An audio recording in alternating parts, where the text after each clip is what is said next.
Olá, bem-vindos à Igreja no Mundo Magazine, o programa da Fundação AES aqui na sua televisão. Sou o Paulo Aido e ao longo dos próximos 50 minutos vamos focar a nossa atenção na vida da Igreja Católica, especialmente em relação aos cristãos perseguidos, à Igreja que sofre. Descobriu a fé sozinha no Cazaquistão, numa família onde a religião não tinha lugar. Descobriu numa congregação devota de Nossa Senhora que a sua vocação seria trabalhar com crianças oriundas de famílias disfuncionais. Crianças sem infância, sem alegria, sem futuro. A irmã Rita descobriu que tem um coração de mãe e tem 18 filhos para cuidar. A história da irmã Rita é apenas uma das muitas histórias que vamos contar por aqui no programa de hoje. Lágrimas e sorrisos lado a lado, dor e alegria, morte e esperança, isto é a Fundação AES. Todas as semanas, sempre a esta hora, sintonize connosco, sintonize com a ajuda à Igreja que sofre.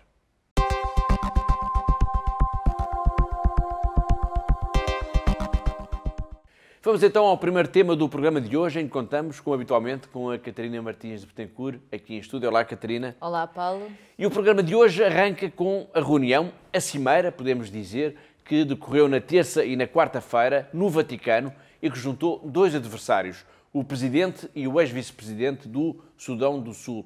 Uma reunião que foi convocada, Catarina, pelo Papa Francisco. Sim, Paulo, de facto, Salva Kiir e Riek Machar, portanto, estiveram no Vaticano, num encontro com o Papa Francisco, que resultou num convite, ou de um convite, para que o presidente do Sudão do Sul e o seu ex-vice-presidente discutissem juntos, frente a frente, o processo de paz neste país, que é, como os nossos telespectadores sabem, o mais novo país do mundo.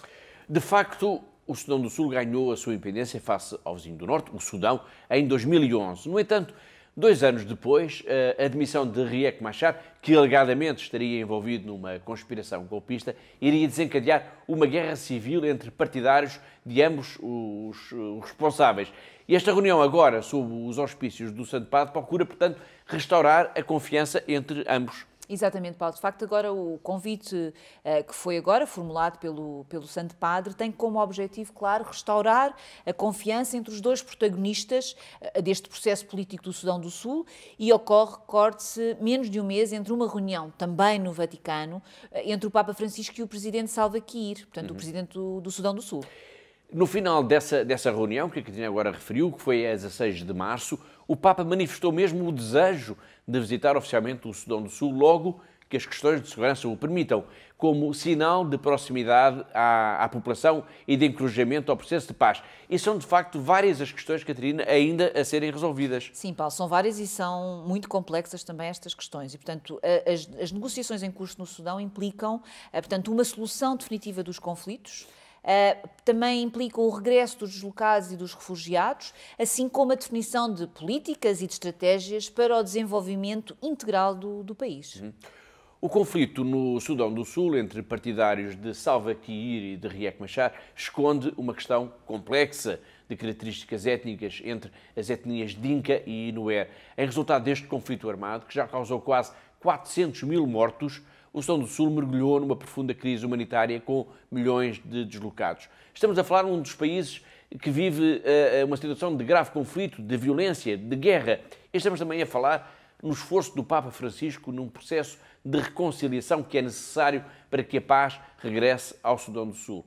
Para haver paz, neste ou em qualquer outro país, é preciso que as armas se calem.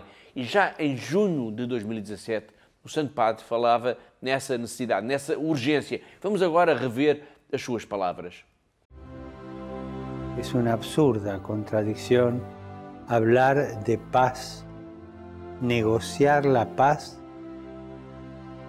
y al mismo tiempo promover o permitir el comercio de armas. Esta guerra de allá, esta otra de allí, ¿es de verdad una guerra por problemas o es una guerra comercial para vender estas armas en el comercio ilegal y para que se enriquezcan los mercaderes de la muerte?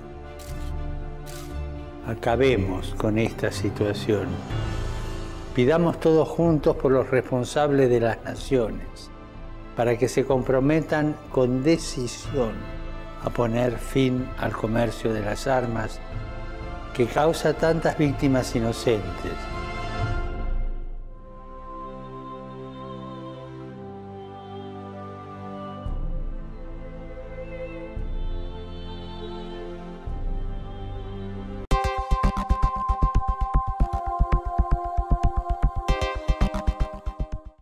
Agora vamos até ao Iraque. Numa entrevista recente à Ajuda à Igreja que Sofre, o arcebispo de Mossul agradece a ajuda da Fundação AIS na reconstrução do país, criticando, no entanto, Catarina, a inoperância do governo de Bagdade. Precisamente, Paulo, de facto, o arcebispo sírio-católico de Mossul, Dom Petros Mushes, disse numa entrevista que há sinais claros e concretos de progresso no Iraque.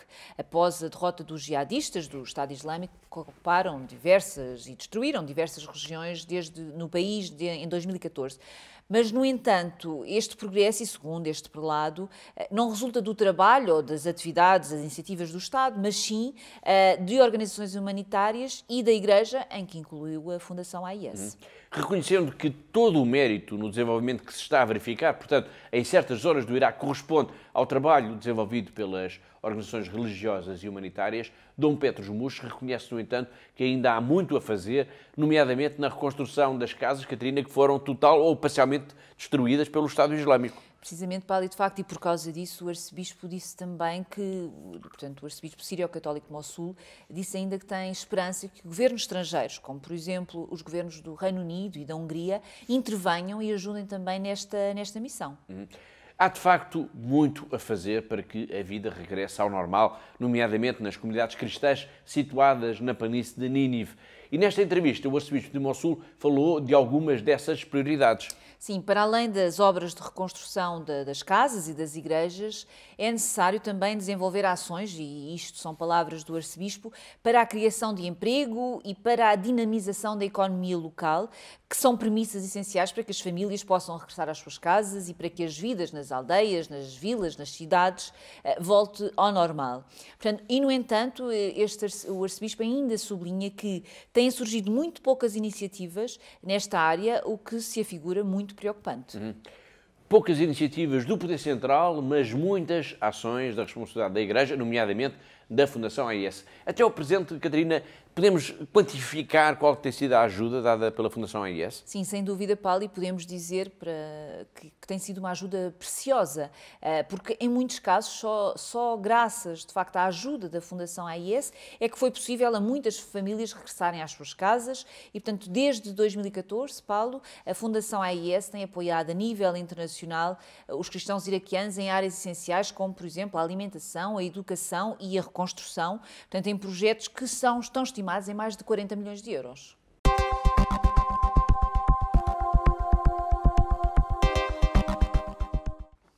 Agora vamos até ao Bangladesh. O sequestro, no passado mês de março, de uma jovem cristã possível vítima de tráfico está a chocar a comunidade católica neste país. Trata-se, Catarina, de uma jovem de apenas 19 anos de idade. Sim, Paulo, apenas 19 anos. Ela chama-se Teresa Shelley Rosário e está desaparecida desde o passado dia 22 de março e, ao que tudo indica, poderá ter sido vítima de grupos que se dedicam ao tráfico humano no Bangladesh. Este sequestro está a chocar e a alarmar a comunidade católica, pois não é caso único. Segundo a agência de notícias Fides, antes do desaparecimento agora de Teresa Rosário, verificou-se também o sequestro de Rajita Das e da sua filha de apenas 3 anos de idade. Este caso, porém, teve um desenlace positivo com o resgate pelas autoridades de ambas as vítimas. O Bangladesh é um dos países asiáticos onde o fenómeno do tráfico de pessoas está a ganhar, podemos dizer assim, Catarina, uma dimensão mais preocupante. Precisamente, Paulo, e segundo o jornal Daily Star, entre fevereiro de 2012 e junho de 2018, ou seja, pouco mais de 6 anos, registaram-se mais de 4 mil casos de sequestros de pessoas nesta região do globo e que são vítimas de grupos organizados. A questão do tráfico de seres humanos preocupa fortemente o Santo Padre. E lá voltamos nós a convocar o Papa Francisco para o nosso programa. Desta vez porque o Santo Padre confiou a uma missionária da Consolata, a irmã Eugénia Bonetti, os textos das meditações da Via Sacra desta Quaresma. E porque no passado mês de fevereiro, também no vídeo do Papa, ele teve como intenção de oração precisamente as vítimas do tráfico de pessoas. Antes de vermos o Santo Padre nessa mensagem de fevereiro, antes de revermos essa mensagem, vamos escutar agora a coordenadora internacional da rede Talitha Kum, contra o tráfico, a irmã Gabriela Bottani, que aos microfones da Rádio Vaticano mostra a sua satisfação pela escolha da irmã Bonetti, missionária da Consolata, para fazer então as meditações da Via Sacra deste ano no Coliseu de Roma. É importante lembrar a dor, a violência que muitas mulheres hoje e homens também vêm sofrendo na exploração do tráfico. Aí queria me parabenizar com a irmã Eugênia e dizer que vamos acompanhar na oração para que sua voz possa ser uma voz profética. Foi a irmã Gabriela a aplaudir a escolha da irmã Eugênia pelo Santo Padre para a elaboração das meditações da Via Sacra deste ano no Coliseu de Roma. Mas há relativamente poucas semanas, em fevereiro, o Santo Padre já tinha abordado a questão do tráfico de pessoas na sua mensagem vídeo do mês. Nessa curta mas poderosa intervenção, o Papa alertou o mundo, uma vez mais, de que é preciso rezarmos pelas vítimas do tráfico de pessoas e que a escravidão é, infelizmente, algo de bem real e cruel nos dias de hoje.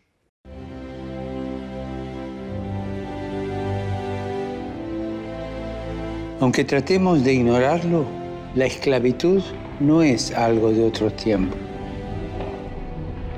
Ante esta trágica realidad, no podemos lavarnos las manos, si no queremos ser, de alguna manera, cómplices de estos crímenes contra la humanidad.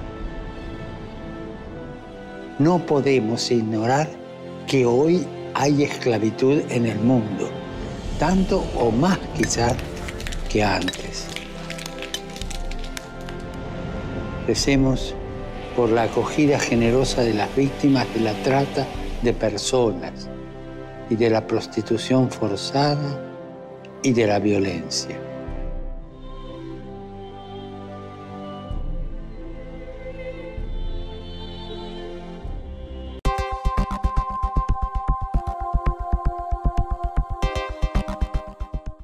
Já falámos aqui dos ataques recentes e múltiplos contra igrejas em França. E voltamos agora a este tema, pois foram publicados recentemente alguns dados que atestam estarmos perante uma onda de violência concreta e não de episódios esporádicos. Nesses dados agora revelados, há um número que sobressai. Catarina, é o número 3. Sim, Paulo, é o número 3 porque, de facto, tem sido a média de o número de ataques, quase 3 ataques por dia nos últimos tempos. 3 ataques por dia contra igrejas em França. Relatórios dos serviços de segurança, divulgados na semana passada, dão conta deste aumento de número de ataques ao longo dos últimos anos. O jornal Le Figaro é que fez as contas. Sim, Paulo, de facto, entre 2016 até 2018, e segundo o jornal Le Figaro, que citam um relatório do Serviço Central de Inteligência Criminal, houve milhares de casos de vandalismos nas igrejas, com 1.063 ocorrências registadas no ano passado, o que dá o tal número de quase 3 casos por dia. Estes dados foram divulgados, recorde-se, após 12 igrejas francesas, como divulgámos no nosso programa, terem sido saqueadas, profanadas e alvo de atos de vandalismo no espaço de apenas 7 dias, durante a segunda semana de março. Uma dessas igrejas, a de Saint-Sulpice, foi mesmo incendiada logo após a celebração eucarística do meio-dia. Mas houve, Catarina, outros incidentes. Sim, Paulo, além da igreja de Saint-Sulpice, que foi incendiada, houve também ataques na igreja Notre-Dame des Enfants, na cidade de Nîmes, em Dijon, na igreja de Notre-Dame, em Lavar, onde uma igreja foi assaltada, e na periferia de Paris, Paulo, ocorreram também atos de vandalismos em diversas igrejas.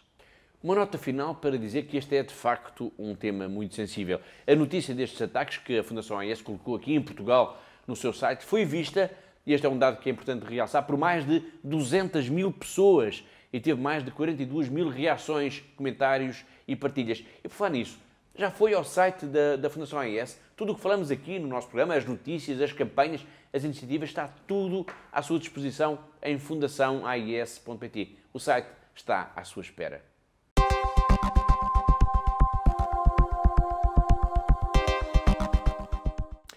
Das igrejas saqueadas e alvo de vandalismo em França para as igrejas que são demolidas na China.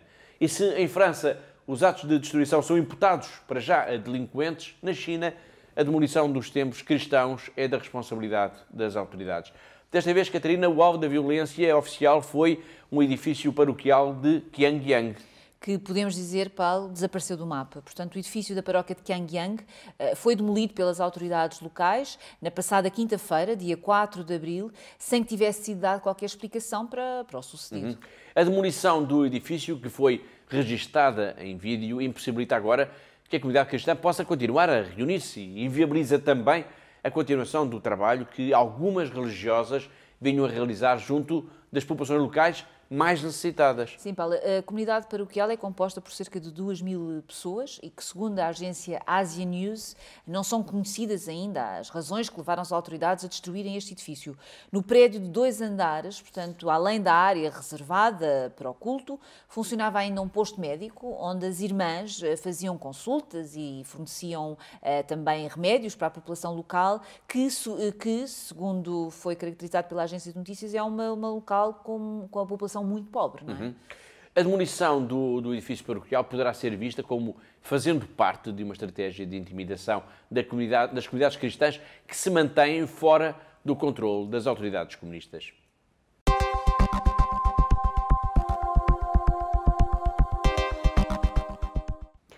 Dom Juan José Aguirre, que é o bispo de Bangassou, na República Centro-Africana, esteve recentemente de visita a alguns países da Europa a convite da Fundação AIS. A República Centro-Africana é um país em guerra, uma guerra que parece não ter dó nem piedade para com as populações indefesas, os inocentes. Uma guerra que dura já há cerca de 5 anos, uma guerra civil, portanto.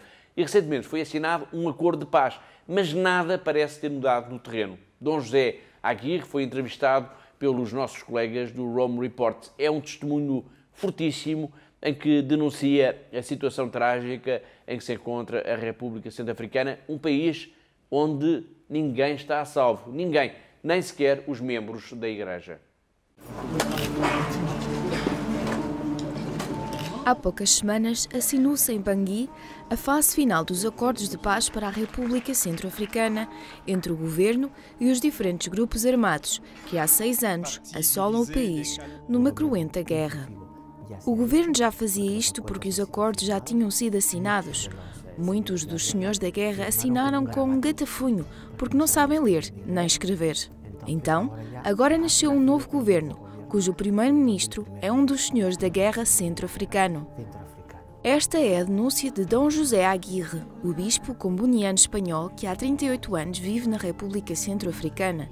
Ele assegura que se trata de uma paz envenenada, porque os senhores da guerra que assinaram os acordos de paz estão em posição de poder, pois controlam 80% do país. A maior parte dos senhores da guerra são estrangeiros. Na sua maioria são nigerianos, chadianos, sudaneses, do Darfur. E agora estamos, como estávamos antes, à espera de ver o que vai acontecer. Se aqueles que nos atacaram sem piedade durante 5 anos, oprimindo o povo centro-africano, oprimindo a minha região, Bangassou, vão continuar a fazê-lo ou não. O bispo denunciou que é a ganância que está por trás de uma guerra que se procurou apresentar ao mundo como um confronto entre cristãos e muçulmanos, quando na realidade é a enésima tentativa de espoliar a África. Isto é alimentado para que muçulmanos e não muçulmanos lutem entre si na África centro-africana. E é uma cortina de fumo para encobrir o verdadeiro desejo destes mercenários, que é entrar na República Centro-Africana, ocupá-la, ficar com as minas de ouro, de diamantes, de manganês, de cobalto, de mercúrio e poder enriquecer com um território muito vasto e não habitado, e também com muito pasto. No meio desta situação, a Igreja é quem sempre fica quando mais nenhuma outra ONG se arrisca a permanecer no terreno. O próprio bispo de Bangassou teve de enfrentar circunstâncias terríveis. Inclusivamente, viu-se obrigado a fazer de escudo humano durante um ataque a uma mesquita para salvar a vida de 2.000 muçulmanos. Quando soubemos da situação, 2 dos meus padres e eu vestimos a sotaína branca e colocámos-nos à frente da mesquita com os braços levantados, pedindo para não dispararem e dizendo-lhes que a lei da guerra não lhes permite disparar contra mulheres e crianças. Essas pessoas que o bispo Aguirre livrou da morte foram acolhidas pela igreja no seminário de Bangassou. Não tenho medo, não tenho medo, Tive uma Kalashnikov apontada à cabeça e não tive medo. Há tantas pessoas que passam por mim e me fazem este gesto. Precisamos que rezem por nós, para que o Espírito Santo nos dê a fortaleza de testemunhar, para que o Espírito Santo nos dê a fortaleza, se for necessário, o martírio, derramar o sangue pela nossa Igreja e pelo Senhor, e rezar para que a violência desapareça, para que os violentos se vão embora.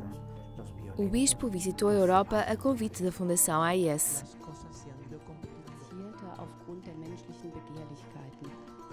Estamos em guerra civil há 5 anos.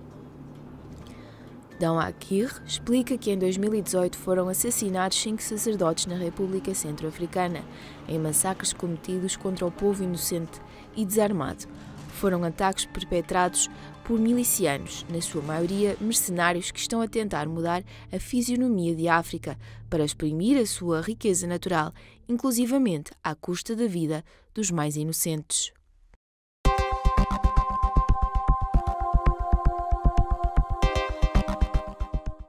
Na República Centro-Africana vamos agora até Moçambique, sendo que há um denominador comum também nestes dois países, a violência.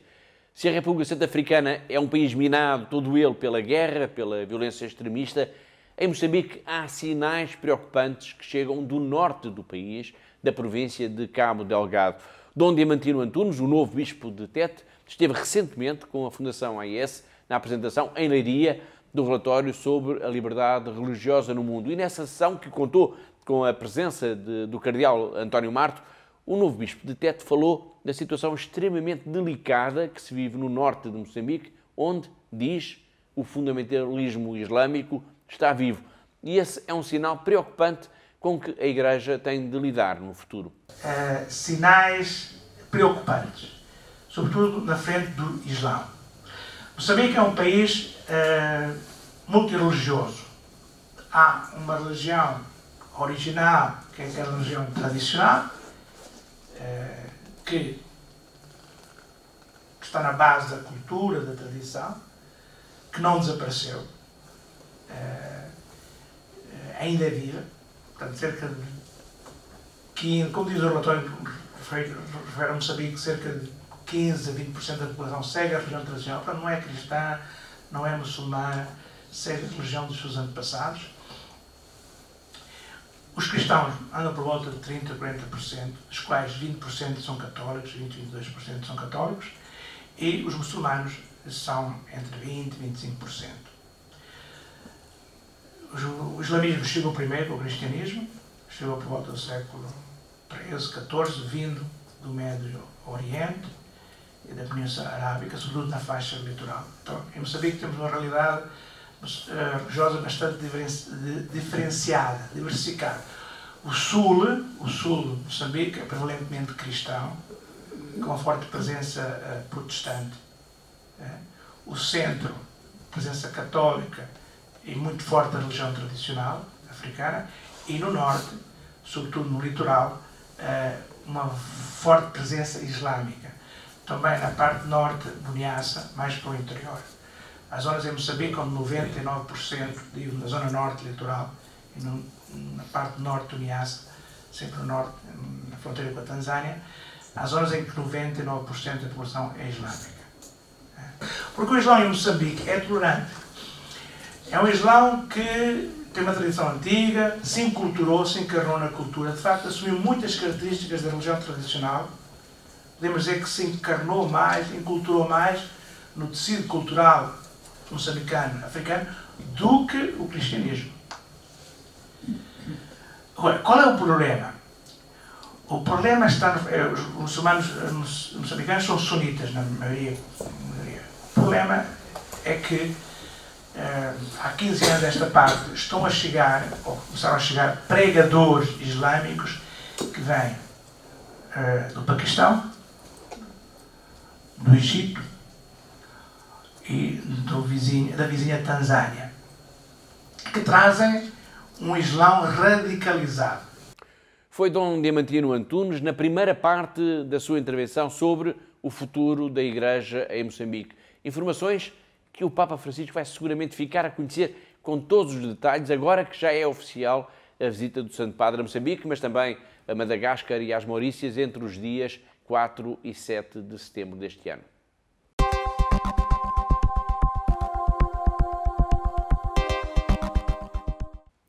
Agora vamos centrar a nossa atenção na campanha das Irmãs, campanha que a Fundação AIS iniciou a nível internacional nesta quaresma. Temos histórias, pequenas reportagens com algumas religiosas que são exemplo desta multidão de mulheres consagradas a Deus, ao serviço da Igreja e ao próximo.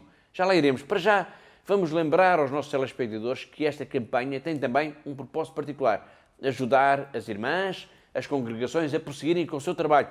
Esta é uma campanha muito importante, pois da ajuda que a Fundação AIS dá a muitas destas congregações depende, Catarina, tantas vezes a sua própria subsistência. Precisamente, Paulo, e para os nossos telespectadores compreenderem bem esta importância desta campanha, importa dizer que hoje em dia mais de 11 mil religiosas em 85 países são já apoiadas diretamente pela Fundação AIS. E, portanto, se por algum motivo não conseguirmos, ou se não fosse possível continuarmos a enviar esta nossa ajuda, não dá sequer para imaginar o que poderia acontecer. Portanto, uma em cada 60 irmãs no mundo são apoiadas pela Fundação AIS, portanto, desenvolvem o seu trabalho, desenvolvem a sua missão junto à comunidade, graças à generosidade dos nossos benfeitores, dos nossos amigos da Fundação AIS. Por isso, Paulo, temos esta enorme responsabilidade nas nossas mãos e, por isso, queremos ainda também aumentar ainda mais esta rede de solidariedade. Claro.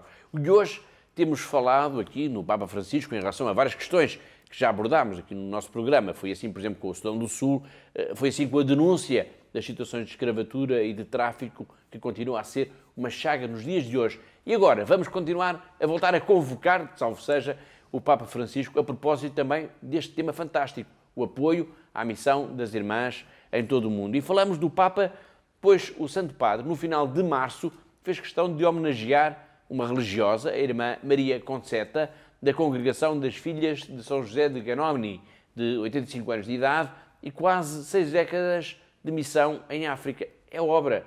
O Papa Francisco conheceu-a em Bangui, a capital da República Centro-Africana, quando deu início na Catedral ao Jubileu da Misericórdia em 29 de novembro de 2015. Agora homenageou-a e, com ela, todas as irmãs, todas as missionárias em todo o mundo. Anche con questo gesto dedicato a te, intendo esprimere la mia riconoscenza anche a tutti i missionari e le missionarie, sacerdoti, religiosi e laici che spargono il seme del regno di Dio in ogni parte del mondo. Il vostro lavoro, cari missionari e missionarie, è grande. Voi bruciate la vita seminando la parola di Dio con la vostra testimonianza. E in questo mondo voi non fate notizia, voi non siete notizia sui giornali. Il Cardinal Humes, che è l'incaricato dell'Episcopato brasiliano di tutta l'Amazzonia, lui va spesso a visitare le città e i villaggi dell'Amazzonia e ogni volta che arriva lì, me lo ha raccontato lui stesso, va al cimitero e visita le tombe dei missionari, tanti morti giovani per le malattie contro le quali non hanno degli anticorpi. E lui mi ha detto, tutti coloro meritano di essere canonizzati perché hanno bruciato la vita nel servizio.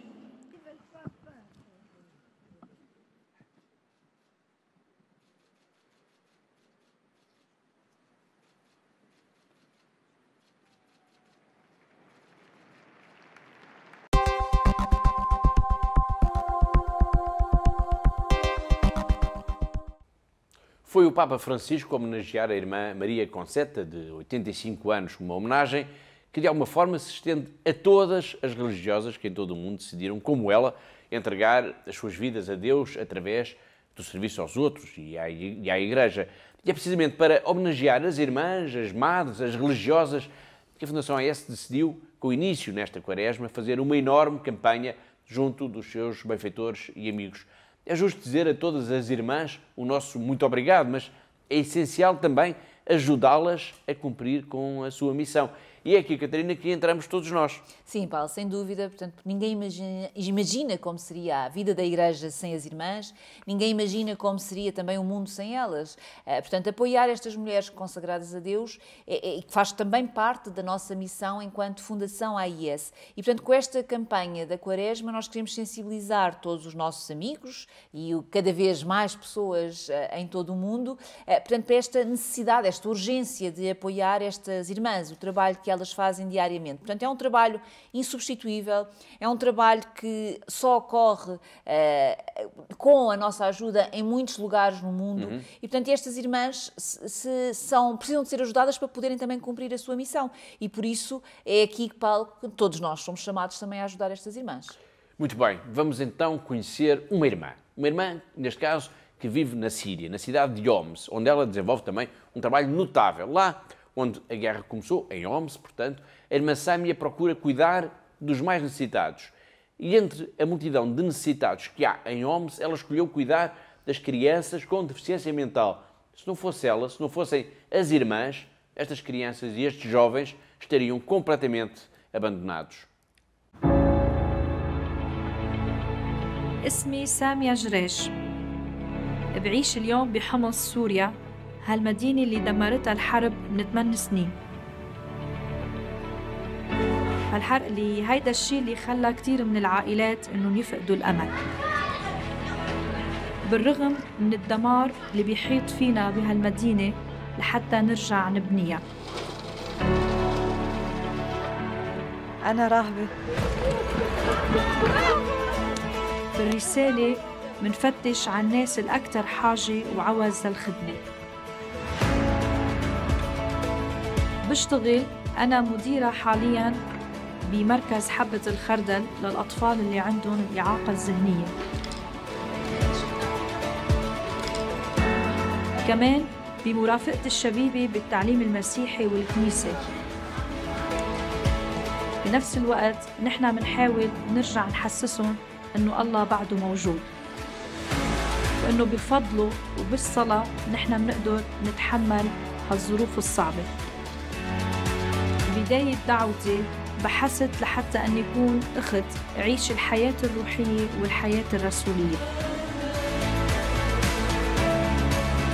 وضعتني الحرب بامتحان صعب.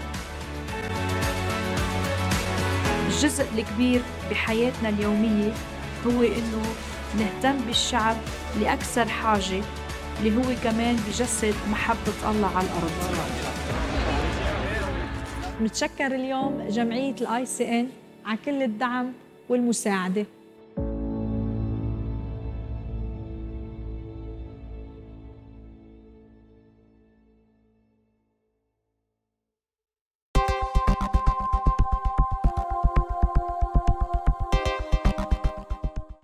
Foi a irmã Sâmia um dos rostos da campanha da Quaresma da Fundação AIS. Uma campanha que tem como lema Mulheres Extraordinárias, graças a Deus, graças a si.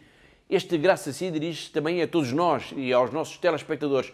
Quem nos está a ver neste momento em casa, Catarina, o que é que pode fazer por esta campanha? O que é que pode fazer também pelas irmãs? Bom, Paulo, pode fazer muito, aliás, podemos dizer mesmo, pode fazer tudo por estas irmãs. Como já dissemos aqui, muitas destas congregações religiosas sobrevivem ou dependem quase exclusivamente do nosso apoio para poderem continuar na sua missão. E por isso, Paulo, não podemos falhar nesta ajuda, porque o trabalho que estas irmãs fazem é insubstituível e, portanto, elas são, e por isso nós dizemos, não é, que elas são, de facto, mulheres extraordinárias e que fazem muitas vezes tudo no mais profundo anonimato, no maior dos silêncios. E, portanto, estas irmãs, são muitas vezes responsáveis por creches, por orfanatos, por escolas, pela catequese e pelas paróquias. E, portanto, muitas vezes, e como este caso que nós vimos agora da irmã Sâmia, elas arriscam a própria vida para poderem cumprir a sua missão.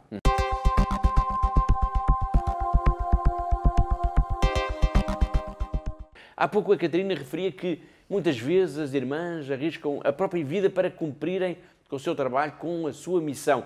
Arriscam tudo e talvez por isso mesmo merecem tudo. Quem nos está a ver, Catarina, repita esta questão, o que é que pode fazer por esta campanha? O que é que pode fazer, no fundo, pelas irmãs em todo o mundo? Bom, Paulo, com esta campanha da Quaresma queremos, de facto, chamar a atenção, mostrar este trabalho notável destas irmãs. Portanto, como nós dizemos, estas mulheres extraordinárias que fazem um trabalho extraordinário.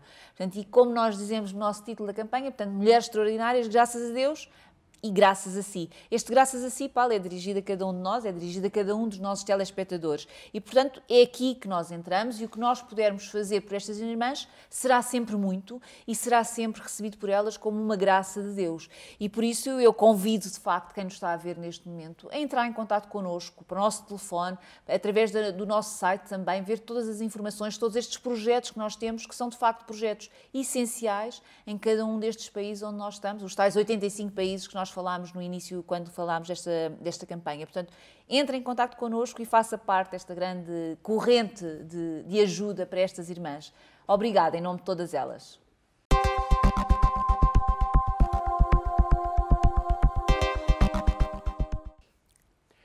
Descobriu a fé sozinha, no Cazaquistão, numa família onde a religião não tinha lugar. Descobriu depois, numa congregação devota de Nossa Senhora, que a sua vocação seria trabalhar com crianças oriundas de famílias disfuncionais, crianças sem infância, sem alegria, sem futuro.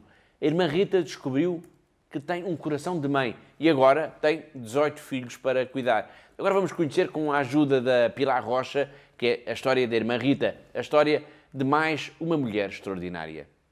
Nasceu numa casa onde não havia lugar para Deus. Nasceu no Cazaquistão, um país que ainda hoje tem marcas fortes da miséria dos tempos da União Soviética. A irmã Rita descobriu Deus sozinha. Foi uma aventura enorme. Tinha apenas 10 anos. Decidiu que queria ser religiosa. Aos 14 resolveu preparar-se para o batismo. A semente de Deus continuava a crescer e mais tarde Rita Kuroshkina tomou uma decisão ainda mais radical. Para dedicar toda a sua vida a Deus, teria de entrar num convento. Era tudo ou nada.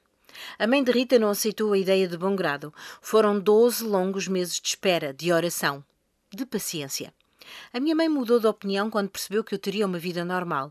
Ela viu como eu estava infeliz por não poder entrar na congregação e agora vê como estou feliz, explicou. Rita trabalha e vive na casa de Santa Clara, em Kapchagay, no Cazaquistão.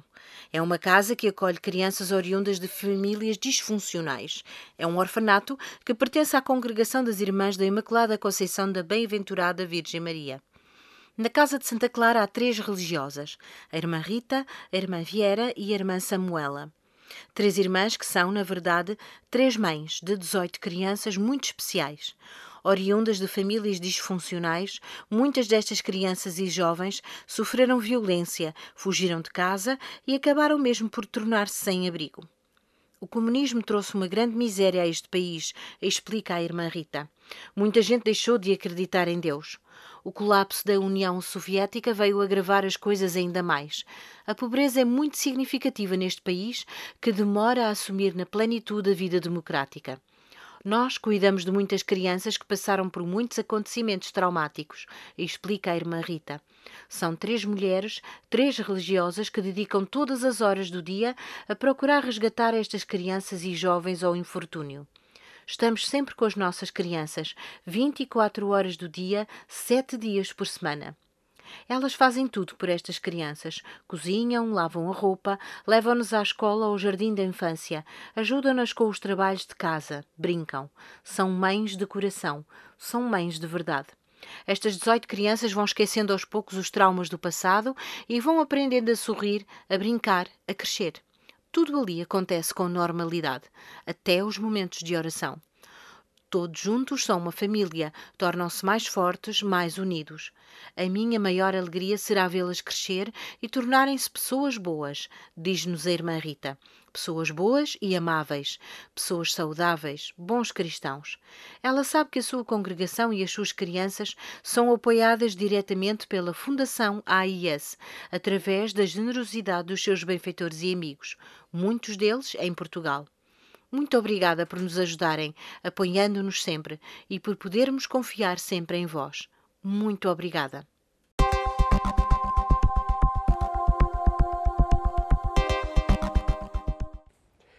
Síria, numa pequena vila relativamente perto da fronteira com o Líbano, uma vila de Cara, vive no mosteiro de São Tiago Mutilado uma jovem freira portuguesa, a irmã Miri.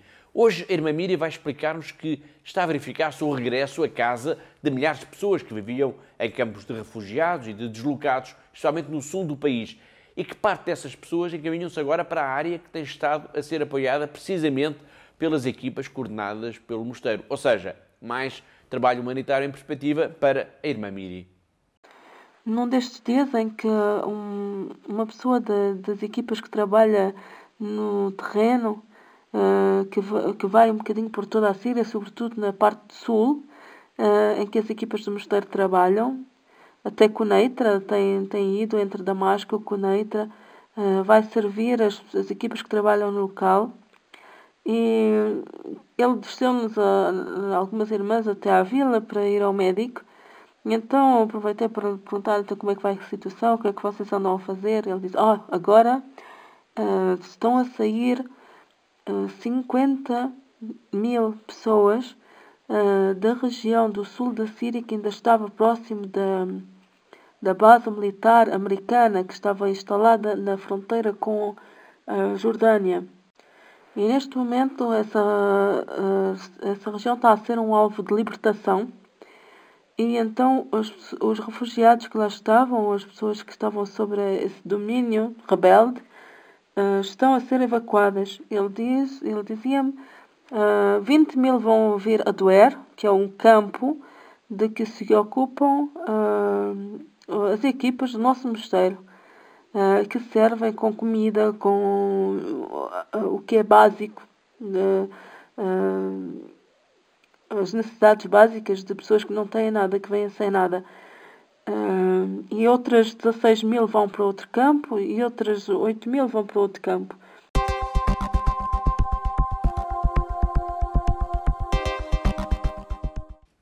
Foi a irmã Miri a dar-nos conta de que na Síria continua a emergência humanitária. E isto leva-nos agora a recordar aos nossos telespectadores que a Fundação AIS assumiu o compromisso de ajudar a Igreja em Alepo, na Síria, portanto, na distribuição de leite pelas crianças.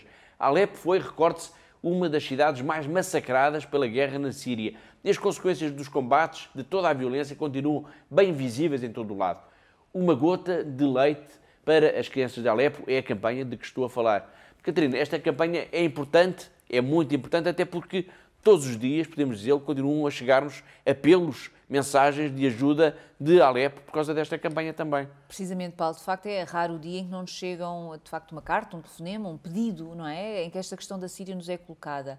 E com toda a sua crueza, Paulo, porque de facto a guerra ainda não terminou, portanto ainda há focos de conflito, depois temos um país, podemos dizer, quase completamente devastado, ou está em ruínas, ou a economia está completamente de rastros. Portanto, sobreviver hoje em dia na Síria, Paulo, é muito difícil e, como o Paulo disse, portanto, a Fundação AIS assumiu este compromisso de ajudar as pessoas mais vulneráveis deste país. Portanto, e as crianças fazem, de facto, parte deste grupo mais vulnerável. E, portanto, esta campanha, uma gota de leite para as crianças de Alepo, continua a ser essencial e precisa de ser alimentada todos os dias com a generosidade dos nossos amigos, dos nossos benfeitores e dos nossos telespectadores, com certeza. Muito bem. Normalmente as pessoas gostam de quantificar, de alguma maneira, a ajuda que dão para compreender melhor o alcance da sua própria generosidade. E neste caso, Catarina, podemos dar alguns exemplos aos nossos telespectadores do que é que significa a ajuda concreta que eles possam dar nesta campanha, repito, uma gota de leite para as crianças de Alepo? Sim, Paulo, de facto, um saco de leite, que corresponde a um quilo de leite em pó, custa cerca de 5 euros e dá para alimentar uma criança durante um mês. Portanto, como se pode ver, Paulo, com 5 euros conseguimos dar a quantidade necessária de leite para uma criança durante um mês. Portanto, com pouco podemos fazer muito, podemos de facto fazer a diferença na vida desta criança.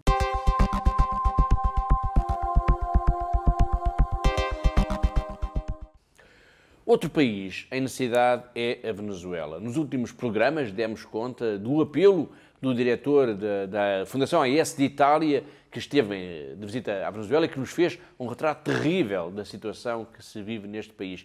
Ele deu-nos até como exemplo a história do padre Alfredo. Vamos recordar, Catarina, esta história? Vamos, sem dúvida. Portanto, o Padre Alfedre é um dos muitos sacerdotes venezuelanos que tem procurado ajudar as pessoas que se encontram na situação mais miserável. E como contou na altura o meu colega italiano, este Padre Alfredo oferece tudo o que tem às pessoas que vão todos os dias vasculhar o lixo à procura de comida, à procura de restos para poderem alimentar os seus filhos, a sua família. Portanto, e por isso, Paulo, com estes testemunhos tão fortes, nós não podemos esperar mais. Por isso é necessário, de facto, esta urgência tão grande de ajudar, de facto, este povo venezuelano, ajudar estes nossos irmãos. Portanto, e lanço-se aqui mais um apelo, Paulo, de facto, de não deixarmos de ajudar o povo da Venezuela hoje, agora, porque, de facto, é uma situação de emergência humanitária sem paralelo no mundo.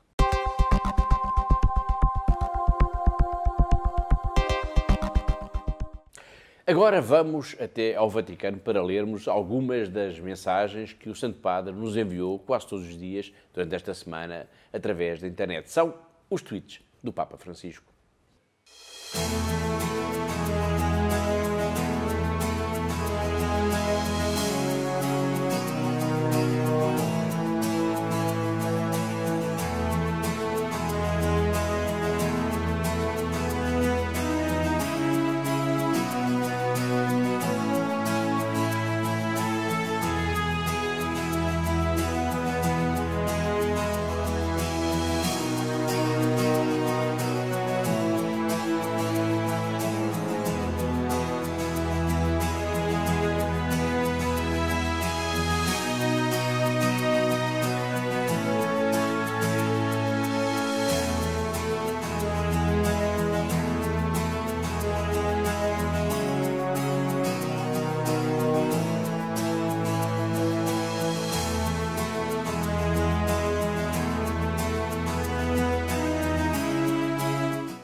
O nosso programa chegou praticamente ao fim. Tempo apenas para breves notas, dar a conta aos nossos telespectadores do desafio do mês de abril e para lembrarmos que todos temos uma forma simples, prática e gratuita de ajudar a AIS através da doação de 0,5% do nosso IRS. Para já, vamos ao desafio do mês, um desafio que nos vai levar até Moçambique por causa da tragédia que se abateu sobre este país irmão. A Fundação AIS já disponibilizou uma primeira ajuda de emergência para auxílio das populações, Catarina, após a passagem do ciclone Idai. Exatamente, Paulo, e menos de 24 horas depois de termos recebido um pedido da Arquidiocese da Beira, portanto, ter enviado um pedido para o nosso Secretariado Internacional, com um pedido muito urgente, não é? Neste sentido de auxiliar e minimizar o drama vivido pela população de Sofala, portanto, em consequência da passagem do ciclone em Moçambique. Portanto, nesta altura, a ajuda à Igreja que Sofre desbloqueou logo uma primeira ajuda de 30 mil euros para a Igreja local, mas as necessidades são muitas e a Fundação AIS continua, a nível internacional, disponível com uma linha aberta, podemos dizer assim, neste sentido de ajudar e atender todos os pedidos que nos possam chegar da Igreja local. Muito bem, é uma ajuda, portanto, absolutamente vital. Dom Cláudio Dalla Zoana fez questão mesmo de nos enviar uma mensagem de vídeo de agradecimento pela ajuda enviada pela Fundação AIS para a sua diocese. Vamos ver. Queridos amigos da Ajuda à Igreja que Sofre, aqui estamos na Beira, onde há 10 dias o ciclone que passou destruiu muita coisa, mudou a vida de muitas pessoas. Queria agradecer a vossa pronta intervenção. A vossa ajuda de emergência foi a primeira que chegou às nossas mãos para fazer face às despesas iniciais a nível de apoio às pessoas e, sobretudo, apoio às estruturas paroquiais, à comunidade eclesial. Muito obrigado.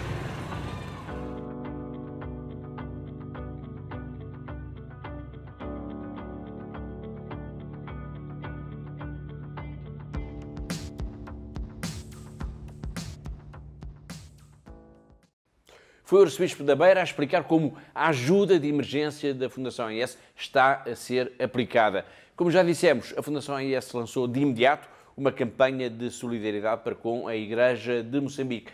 Bom, quem nos está a ver neste momento, o que é que pode também fazer, Catarina, nesta campanha? Bom, Paulo, a primeira coisa que eu digo é, de facto, entre em contato connosco, ligue-nos, diga que quer ajudar, de facto, a Igreja de Moçambique, porque apenas juntos podemos minimizar o sofrimento deste povo, e um povo irmão, ainda por cima, não é? Nesta hora tão difícil. Peço também a todos os que nos estão a ver neste momento, Paulo, que se juntem a nós em oração por este povo de Moçambique. De facto, os relatos que nos vão chegando são relatos dramáticos e perante esta tragédia peço, de facto, a solidariedade de todos. Esta ajuda a Moçambique de todos nós é essencial para que possamos continuar a ajudar. Portanto, ligue-nos, vá ao nosso site e entre em contato connosco e ajude-nos a ajudar Moçambique.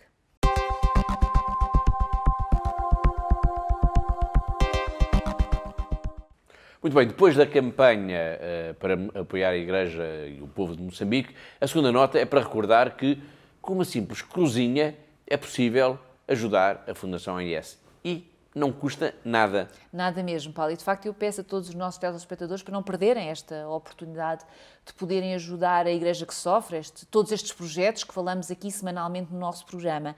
Portanto, estamos todos a entregar, não é, a nossa declaração de IRS e temos esta possibilidade de colocar a tal cruzinha doando 0,5% do nosso imposto e com estes 0,5% dos nossos impostos podemos, de facto, fazer a diferença, ajudar estes projetos e, portanto, é de uma forma simples, prática e gratuita, no fundo, não é? E, portanto, eu peço-vos também esta ajuda e que se lembrem de nós, lembrem-se da Fundação AIS, quando tiverem a preencher a vossa declaração de IRS, ajudem-nos a ajudar e a secar as lágrimas de Deus na terra. Muito bem, obrigado uma vez mais, Catarina. E assim, explicando que com uma simples cruzinha ajudamos a Igreja que todos os dias suporta a cruz da perseguição, da pobreza e da indiferença, chegamos ao fim do nosso programa. Eu despeço-me com amizade em nome de toda a equipa que pensou, que produziu e que levou até si este Igreja no Mundo Magazine. Até à próxima semana, até ao próximo programa, se Deus quiser.